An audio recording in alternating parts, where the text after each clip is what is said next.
তীব্র দাবদাহে পুড়ছে দেশ, সেই সাথে যোগ হয়েছে লোডশেডিং। রাজধানী সহ ২০ জেলায় মৃদু থেকে মাঝারি তাপ প্রবাহে অতিষ্ঠ জনজীবন।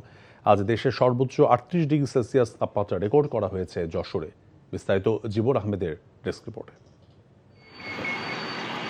সূর্যের কড়া শাসন চলছে দেশ জুড়ে, হাঁসফাঁস জনজীবন, সেই সাথে যুক্ত হয়েছে অতিরিক্ত লোডশেডিং। কোথাও ৭ থেকে ৮ ঘন্টা বিদ্যুৎ থাকছে না, এ যেন মরার ওপর খাড়ার ঘা। অতিরিক্ত গরমে অসুস্থ হয়ে পড়ছে শিশু ও বয়স্করা। শুক্রবার যশোরের সর্বোচ্চ তাপমাত্রা রেকর্ড করা হয়েছে ৩৮ ডিগ্রি সেলসিয়াস। বৃহস্পতিবার সর্বোচ্চ তাপমাত্রা ছিল রাজশাহীতে ৪০ ডিগ্রি।